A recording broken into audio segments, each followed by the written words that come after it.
Olá, eu sou a Camila e esse é o primeiro vídeo de uma série de lives sobre o fruto do Espírito, desenvolvendo o fruto do Espírito na criação de filhos.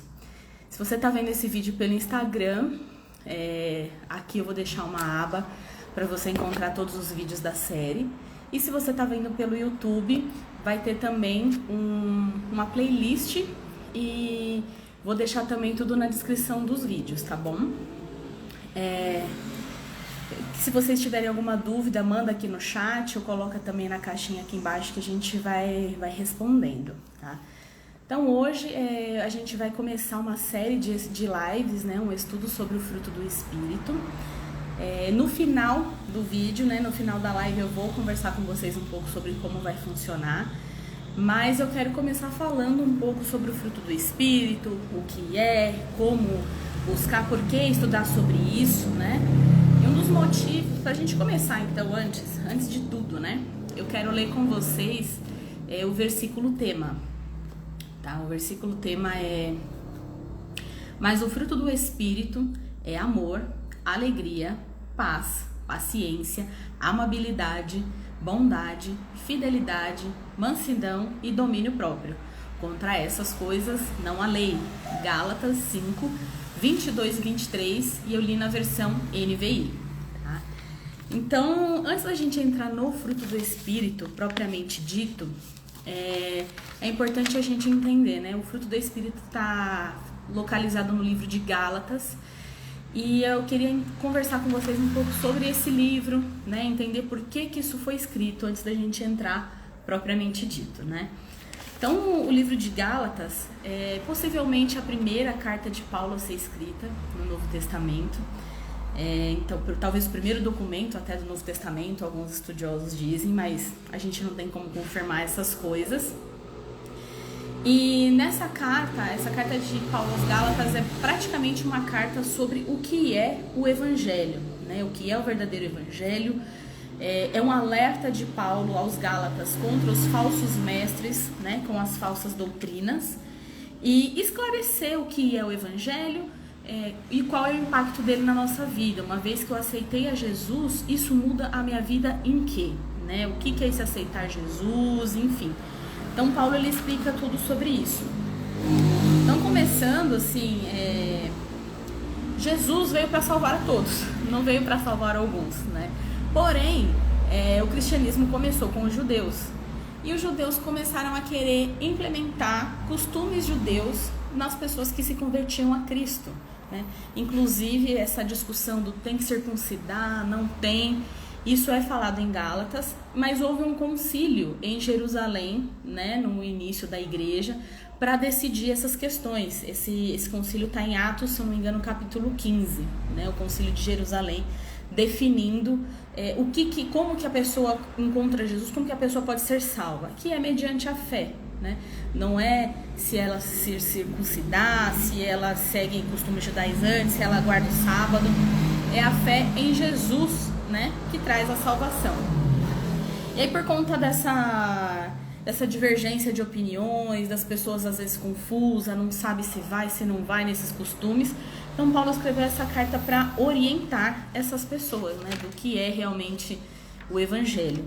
E o Evangelho, ele gera mudança, ele gera transformação, né? Uma vez que eu tenho consciência de que Jesus morreu por mim, de que eu sou um pecador, né, e que eu preciso de um Salvador, essa mudança ela ocorre internamente, né? E esses judaizantes, essas pessoas que são chamadas até de legalistas em algumas literaturas, elas queriam impor esses costumes. O que é esse legalista, né? Ou legalismo? Tá relacionado à lei, né? Então você fala, vou legalizar um documento, então tá relacionado à legislação, por isso que é usado esse termo legalista. E hoje a gente vê isso também nas nossas igrejas. O interessante é que não era algo só naquele tempo de Paulo. A gente vê isso também hoje nas nossas igrejas. Então a gente já conhece igrejas que falam, mas para você ser salvo, você tem que andar com uma roupa X, você tem que ter certos costumes, você não pode consumir certos tipos de alimentos. E adianta eu ter esses costumes, adianta eu usar determinado tipo de roupa, adianta eu ir na igreja X vezes na semana, adianta eu orar X vezes no dia, se eu não tenho coragem, se eu não tenho tempo de olhar para o lado e ver o meu irmão angustiado. Às vezes o irmão senta do nosso lado na igreja, mas porque a minha vida é corrida, falando de mim. Às vezes eu uso muito essa desculpa, sabe? Tenho 2 filhos pequenos, é muita correria, é muita coisa pra fazer, não dá tempo, né? E como será que Deus realmente tá na minha vida se eu não consigo olhar pro irmão que tá do meu lado em sofrimento pra dar uma atenção? E às vezes a gente ainda julga, mas fulano tá sempre assim, fulano já é normal dele tá chateado, já é normal dele tá depressivo, já é normal dele tá desanimado, tudo bem, mas eu não posso fazer nada por ele? E até pensar na motivação, muitas vezes a gente não faz nada por ele porque eu tô julgando ele, que ele tá assim sempre porque isso já é normal dele, e no fundo é porque a gente não tem paciência, não tem muito saco pra certas coisas, né? E será que se eu não tenho saco para lidar com certas coisas, será que eu realmente tenho desenvolvido o fruto do Espírito na minha vida? Então, muitas vezes a gente deixa de ajudar as pessoas que estão do nosso lado por falta de compaixão, né? E dá trabalho, né? Ajudar as pessoas. Você ouvir alguém, sabe? Tem gente que você pergunta, oi, tudo bem? E a pessoa fala não. Você fica assim, né? Nossa, que pena. Mas até a próxima. Geralmente é assim, né? Às vezes a gente... Tem pessoas que têm até medo de perguntar se tá tudo bem. Que vai que a pessoa responde que não. Então, dá trabalho. Exige que a gente saia da nossa zona de conforto, dedicar o nosso tempo a alguém, né? E a gente tá sempre muito ocupado. Então, um dos objetivos aí da carta é estabelecer, né? Qual é o verdadeiro evangelho, né? Começando pela questão... dos costumes judaicos, né? Não fazer diferença entre gentios e judeus. Jesus morreu por todos, né? E aí entra uma questão, né? Se não tem costume, se eu não preciso ter um costume externo, do tipo a circuncisão, do tipo uma roupa X ou sei lá o quê, como que eu sei que a minha fé é real? Como que eu sei que eu sou realmente salvo, né? Através do fruto do Espírito, né? Inicialmente no capítulo 5, antes de chegar no fruto do Espírito, Paulo fala a respeito da liberdade, né? Que ser livre não significa atender os nossos desejos. Ser livre não significa atender os nossos desejos e fazer o que eu quero. Na verdade, ser livre significa eu justamente não ser escravo dos meus desejos, né? E fazer o que Deus tem para mim. Viver o plano de Deus para minha vida, né?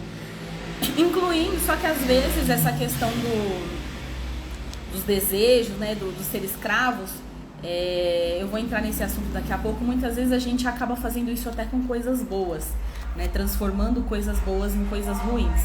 Então, a partir do momento que a gente aceita Jesus na nossa vida, busca Jesus, passa por uma conversão, né? A palavra conversão, ela quer dizer transformação, quer dizer mudança. Então, se eu passo por uma mudança, eu já não penso só nos meus interesses.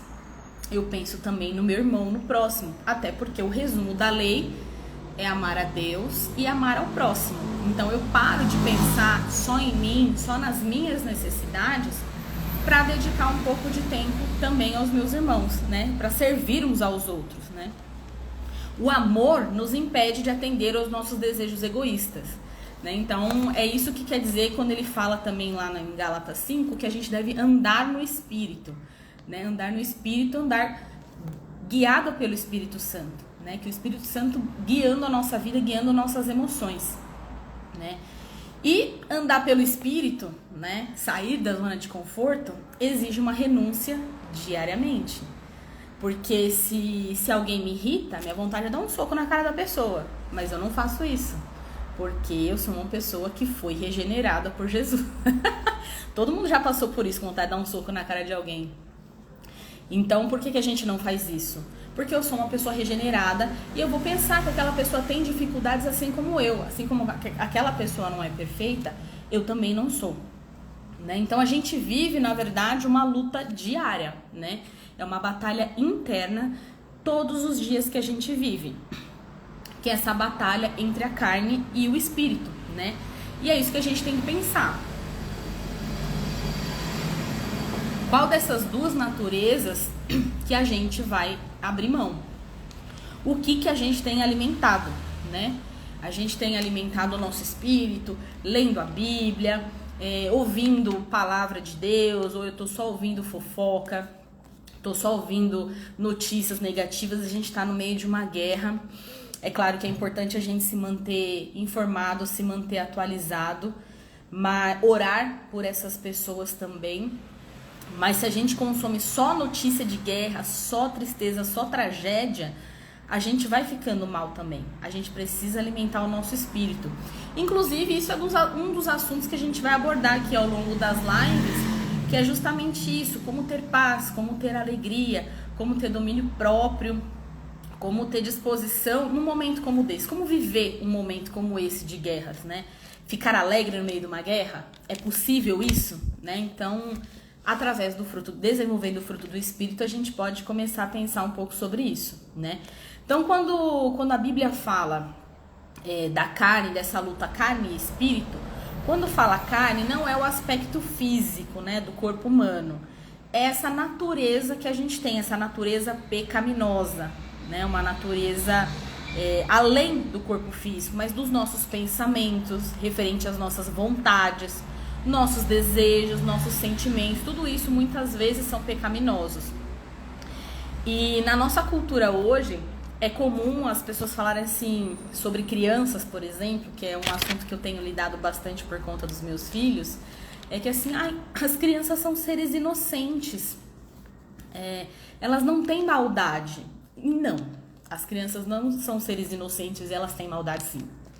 Eu vejo isso no meu filho de 1 ano. Ele tem maldade, ele tem egoísmo, né? Ele tem vários comportamentos que mostram isso pra gente. É claro que como mãe cristã, eu vou orientando ele para que ele possa aprender a renunciar também a esses sentimentos. O ser humano, ele já nasce com uma inclinação para o mal. Se a gente achar que tudo é normal e deixar por isso mesmo, o que vai ser do nosso mundo, né? A gente já, na verdade, um pouco a gente já vê aí como está o nosso mundo. Então a gente tem que parar de achar, por exemplo, que as crianças são totalmente inocentes. É claro que assim, as crianças não têm maturidade, não têm uma malícia, não têm uma noção das consequências dos atos delas ao longo prazo.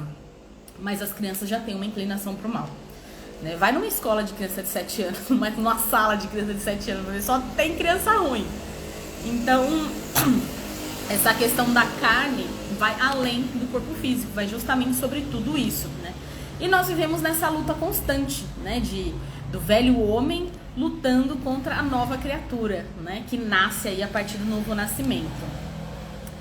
Tem um pastor americano, o Tim Keller. Ele é um pastor presbiteriano, se eu não me engano, e ele fala que o principal problema do coração do homem não é só que a gente deseja coisas ruins, no sentido de eu quero bater em alguém que me irritou. Não é só desejar, quero matar alguém que me irritou. Não é só desejar coisas ruins, mas é pegar coisas boas, e mesmo as coisas boas a gente consegue converter em coisas ruins. O sexo é uma prova disso, né? Deus criou o sexo e o homem criou a pornografia, que destrói relacionamentos, destrói pessoas, né? Distorceu o sexo. Outra coisa boa que a gente acaba distorcendo, que é mais sutil e a gente não percebe, que é a questão de ser uma boa mãe. Toda mulher que tem um filho, ela quer ser uma boa mãe para o filho. Muitas vezes estuda vários assuntos, rotina, amamentação, quando adota, sobre o impacto psicológico da adoção, método de educação, e é tanta coisa que a gente acha, né? Alimentação perfeita para as crianças e tudo mais. E quando eu vejo, eu tô buscando tanto, eu tô tão empenhada em ser uma boa mãe, que aquilo vira, como esse pastor americano fala, um super desejo. E se eu sou uma super mãe, que faz tudo, que meus filhos não têm necessidade de nada, por que eu e meu filho vamos precisar de Deus? Então, às vezes a gente fica nessa neura de eu preciso ser uma boa mãe, eu preciso ter filhos perfeitos, porque se eu for uma boa mãe, eu vou ter filhos perfeitos, né? E por que eu quero ter filhos perfeitos? Não é pra glória de Deus, geralmente é pra minha glória. Olha os filhos perfeitos que eu criei. Não é assim que a gente não pensa assim diretamente, mas se a gente for puxar um pensamento, puxando o outro, a gente vai chegar nessa conclusão. Que a gente quer filhos perfeitos, né? Todo mundo quer filho perfeito. Mas aí, se o meu filho é perfeito, se eu sou uma mãe perfeita, não sobra espaço para Deus. Porque Jesus veio buscar os perdidos, né? A Bíblia fala que ele é doente. Quem tá doente, não precisa... Quem tá são, não precisa de médico, né? Só quem tá doente. E nós somos doentes, nós somos pecadores e precisamos de Deus. Não tem como a gente dar conta das coisas sozinhas, né? Então, nós somos chamadas a viver para a glória de Deus. Não para minha glória, viver em função dos meus filhos. Eu vejo muitas mães falando, porque eu vivo em função dos meus filhos, vivo em função do meu marido, vivo em função da minha casa. Tá vivendo errado, a gente tem que viver para a glória de Deus. Se você não vê a glória de Deus nas coisas que você faz, então precisa repensar algumas coisas, né? Então, assim, viver pelo Espírito é o que no fundo a gente quer como cristãos, mas a nossa natureza pecaminosa continua batendo ali na porta, né? Então, muitas vezes o pecado que a gente carrega não é a raiva de alguém, é o ódio de alguém, é justamente esses super desejos, né? Então, conforme eu fico assim, querendo ser a mãe perfeita, eu não quero mais ler a Bíblia, né? Eu não tenho mais vontade de ler a Bíblia, porque eu preciso ler livros educativos, porque eu preciso acordar cedo e levantar todo mundo cedo pra gente admirar o sol da manhã, o pôr do sol, pra gente, sabe, fazer um monte de coisa. Então não sobra tempo pra Deus, porque como que eu vou criar filhos perfeitos, né? E a gente tem que aceitar, gente, não tem gente perfeita, não importa, não depende da gente. Primeiro que não tem como, né? E certas coisas não dependem da gente, né? Então o centro da nossa vida tem que ser Cristo. Como que, mas meu filho, eu quero que ele seja salvo, que ele conheça a palavra, que ele tenha Jesus na vida, que ele sirva a Jesus. Então o foco, ele tem que me ver vivendo assim. Ele tem que ver eu tendo Cristo como o centro da minha vida. Não adianta eu ensinar isso pra ele precisa ver isso em mim. As pessoas no geral, não vou nem dizer crianças, a gente aprende vendo, né? A gente aprende observando. Então, a gente aprende muito mais de maneira não falada do que falada. Então as crianças, elas veem o comportamento dos pais e elas agem a partir disso, né? Então, assim, sobre obras da carne, é uma lista horrorosa, né? As obras da carne, é uma lista horrorosa de coisas que Paulo cita lá, né? E ele ainda fala, quem é escravo das obras da carne não herdará o reino de Deus. Então a gente precisa se atentar muito a essa questão das obras da carne. E a carne tem desejos que nos levam para longe de Deus, né? Nos afastam de Deus. Em algumas traduções, ele traduz essa questão das obras da carne, das coisas erradas que a gente faz, como concupiscência, né? Ou concupiscência da carne. Essa palavra concupiscência, ela quer dizer anseio por coisas proibidas. Mas trazendo para o nosso contexto, tem coisas que não são proibidas, como por exemplo, ser uma boa mãe. Pelo contrário, nós somos chamados a ser bons pais, a ser boas pessoas, mas o problema é que às vezes a gente faz disso o nosso Deus. Eu vivo em função de ser uma boa mãe e não para a glória de Deus, entendeu? E como que a gente vence essa luta, né, de triunfar sobre os apetites aí da carne e andar no Espírito? Como que acontece tudo isso, né? Então, assim, a partir da salvação. Nós fomos salvos, gente, antes da gente entrar nessa parte de como vencer tudo isso, nós fomos salvos da condenação, né, e do poder do pecado. Mas a gente não está livre da presença do pecado. Nós somos livres da condenação a partir da morte de Jesus, tá?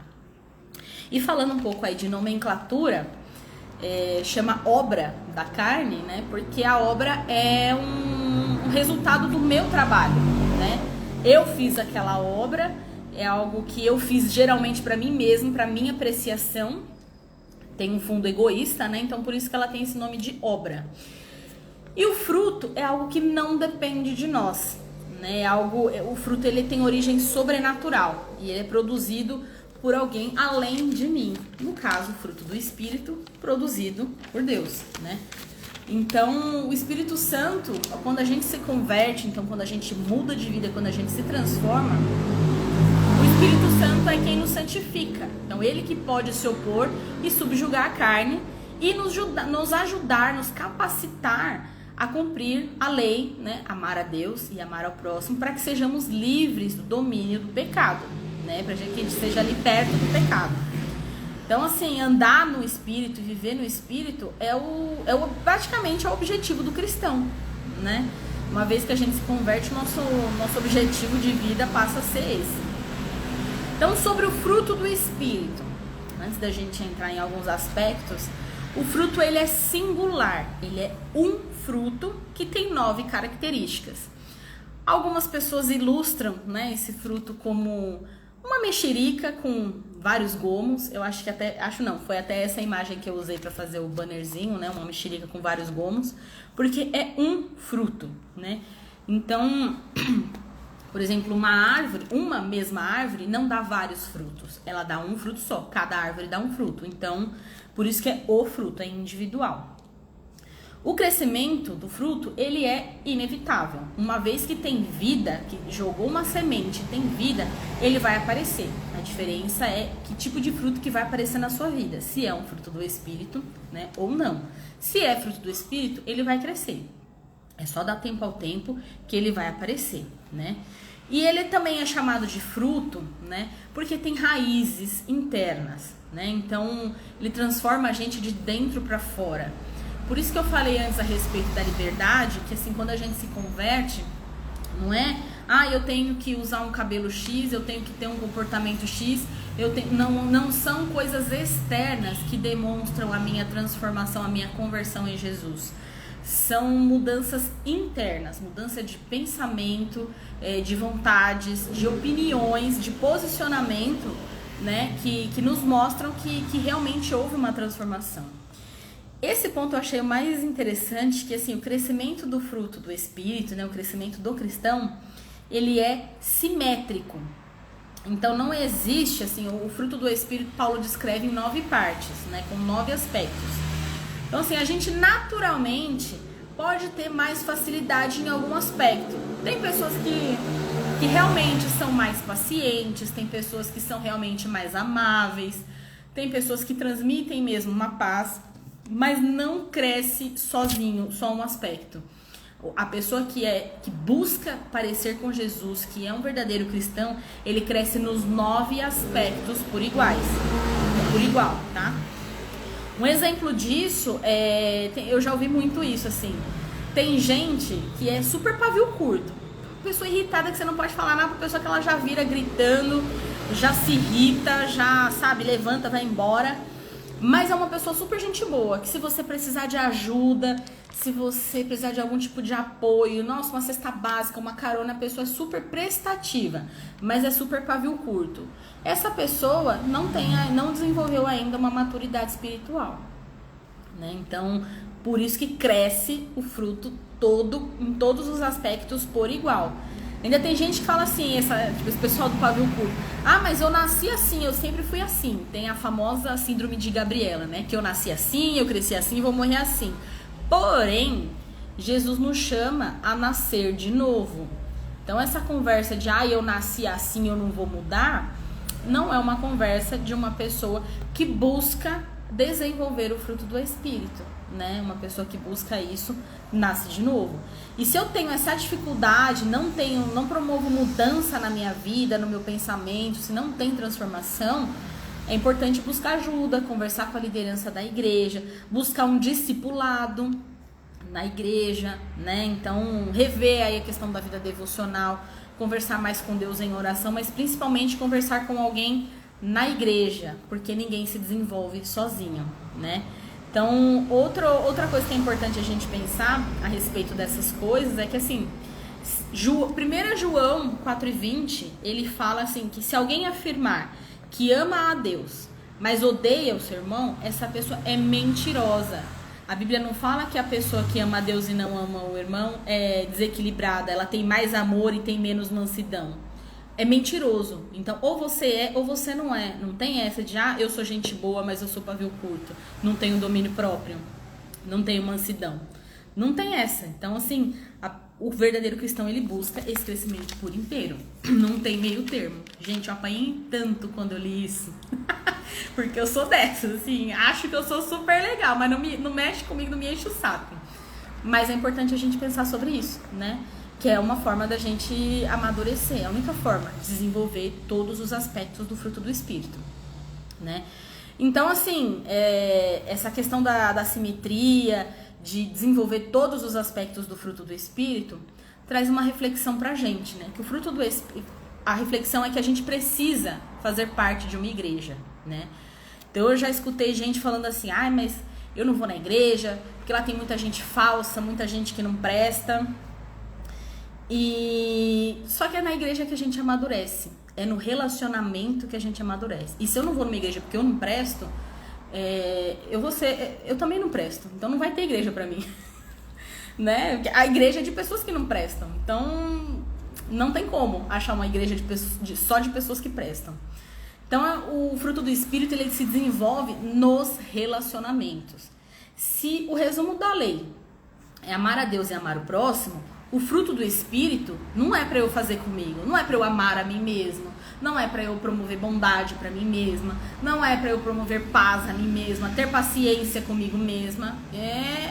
Então, o próprio fruto do Espírito, ele é chamado, a gente é chamado para lidar com o outro, né? Não é para ficar trancado na nossa casa, pensando comigo mesma, nossa, como eu sou evoluída. Não existe.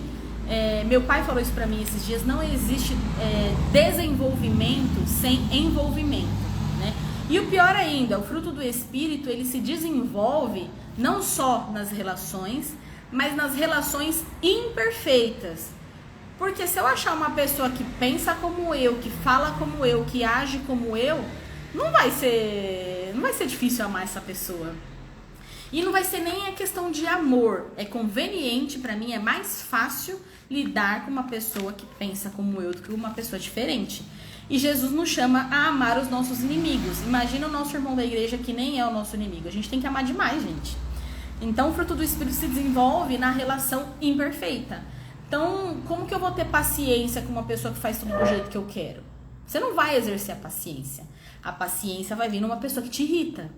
Quando a pessoa te irritar, você vai lembrar, preciso desenvolver paciência para não estourar com essa pessoa, né? Então eu não preciso de domínio próprio, é no confronto que a coisa se desenvolve, entendeu? Em Provérbios, acho que é 27:17, alguma coisa assim que fala, né, como o ferro afia o ferro. Então é no confronto que as coisas acontecem, né, que as pessoas amadurecem. Então, assim, quando a pessoa vem e fala assim, eu não vou pra igreja porque tem muita falsidade, as pessoas não prestam e tudo mais, tá faltando maturidade. E, de novo, a gente volta no versículo de 1 João 4:20, né? Se eu não gosto do meu irmão, ele fala se eu odeio, né? Mas se eu não gosto do meu irmão, se eu não tenho paciência com ele, então eu também não amo a Deus. Então, e se eu não tenho paciência com meus irmãos, eu preciso rever aí essa questão do Espírito Santo na minha vida. E eu apanhei muito lendo sobre essas coisas e estudando sobre isso. Então a gente precisa muito rever os nossos conceitos, rever nossa vida, rever os nossos relacionamentos. Porque hoje, na era da internet, a gente tem uma tendência a se relacionar só com pessoas que pensam como a gente. E esse ano tem eleição, então existem muitas visões políticas diferentes, as pessoas na igreja têm visões diferentes sobre diversas coisas, inclusive sobre política. E se eu não consigo amar o meu irmão, eu não amo a Deus, eu tô sendo mentiroso, né? Então a gente precisa rever muito essas questões, né? De amar a Deus inclusive, como que eu sei que eu amo a Deus? Através do meu irmão, né? Porque o meu irmão, a pessoa, ela é representante de Deus. Nós somos embaixadores de Cristo. E se eu não amo o meu irmão, eu não amo a Deus. E a gente tem uma necessidade, o ser humano, de reciprocidade, né? De, eu não vou ser trouxa de ninguém, porque eu demonstro o meu amor pelo fulano e ele não corresponde ao meu amor de volta. Gente, Jesus nos ama E não é recíproco. Porque Jesus nos ama, nós conhecemos a Bíblia, sabemos como a gente tem que viver e a gente não obedece. A gente erra todos os dias com Deus, a gente desagrada a Deus todos os dias. E mesmo assim, Deus não desiste da gente. Por que que eu, alecrim dourado, que nasceu no campo sem ser semeado, vou desistir do meu irmão porque aí ele tá me irritando? Então a gente precisa repensar muito esses conceitos, né? E trazendo aí para a questão de criação de filhos, né? Como lidar com tudo isso. Ser mãe é uma renúncia diária, né? De tudo isso. Eu poderia estar dormindo, eu poderia estudar mais, eu poderia descansar mais, eu poderia ter mais tempo para me cuidar. Mas eu abro mão dessas coisas para cuidar dos meus filhos, né? Então a gente fica nessa ilusão de amor. O que é amor? Amor também é renúncia. Não é só um sentimento, mas são escolhas que eu faço para o bem da minha família, né? Eu ouvi, não tem muito tempo, uma pessoa muito querida, ela falou isso pra mim, ela falou assim, eu falei, e aí, como é que tá a vida de mãe? Ela tem filho próximo da idade do meu, né? Ela falou assim, eu sigo amando o meu filho e odiando ser mãe. Na hora eu dei risada, eu falei, nossa, é verdade, porque eu não odeio meu filho, eles são bebês, né? Mas ser mãe é muito difícil e a gente odeia essa tarefa porque é contra a nossa cultura abrir mão, né? A nossa cultura é tudo pra mim primeiro. É eu me amar, é eu ter o tempo pra mim, é eu me cuidar. Não é também que eu vou viver relaxada, andar igual uma louca, enfim. Mas vocês estão me entendendo, né? Eu não posso viver a minha alegria, a minha felicidade não pode estar em ter um tempo pra mim. A minha alegria, a minha felicidade tem que estar na minha salvação, tem que estar no que Jesus fez por mim na cruz. Então a gente vive numa sociedade muito contracultural, inclusive ao fruto do Espírito. A gente não é incentivado a viver o fruto do Espírito na nossa vida. E se a gente não vive na nossa vida, individualmente falando, como que isso vai refletir nos meus filhos, né? Então a gente precisa lutar contra muitas coisas, lutar contra a preguiça física e espiritual, de orar pela nossa família, orar por nós, pela nossa família, pelos nossos filhos. Se a gente ficar muito assim, focado no... a vida é muito difícil, criar filho é muito difícil, é muito cansativo, a gente vai vivendo sem propósito, né? E a gente não quer se dar o trabalho, né? Pra nada, nem pra criar os nossos... Por isso que hoje muitas pessoas não querem ter filhos. Não tô dizendo assim que todo mundo tem que querer ter filhos. Mas as pessoas não querem ter filhos porque não querem se dar o trabalho, né? Não querem dispor do tempo delas para dedicar a outras pessoas, né? Inclusive os filhos. Eu vejo, filho me tira a liberdade, né? Tira o propósito, tira o foco.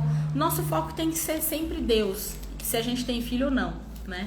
Então é isso que a gente tem que repensar aí sobre a nossa vida, sobre o nosso comportamento, sobre nossas vontades. De início era isso que eu queria conversar com vocês sobre o fruto do Espírito. Falando sobre o estudo nas próximas semanas, permitindo Deus, dando tudo certo. Toda sexta-feira às 10 horas da noite a gente vai fazer uma live aqui sobre cada aspecto do fruto do Espírito. Na semana que vem nós vamos falar sobre o amor, na outra semana a alegria, na outra semana a paz e assim sucessivamente. As lives eu não quero que sejam demoradas, né? É algo pra gente aprender uns com os outros, né? Edificar uns aos outros, que da nossa boca só saem palavras para edificação, né? Como dizem Efésios. Então o objetivo desse estudo é mais compartilhar com vocês experiências também. Por mais que eu tenha falado aqui, mas a gente tem que rever o nosso conceito, a gente tem que mudar. Aqui eu não tô aqui para falar como eu faço e tudo mais. Eu tô para compartilhar meus erros, porque eu erro também. Compartilhar os acertos, que a gente não vive só de erro. Mas eu acho que o importante é a gente compartilhar sobre a Bíblia. Não é sobre como eu crio os meus filhos. É sobre o que a Bíblia nos diz sobre como viver e como isso reflete na vida dos nossos filhos. Certo, gente? Espero que vocês aproveitem esse conteúdo de hoje, o conteúdo que vai vir. Se tiverem dúvidas, deixa nos comentários, que eu vou deixar as lives salvas. E eu espero vocês nos próximos vídeos. Um abraço e até as próximas.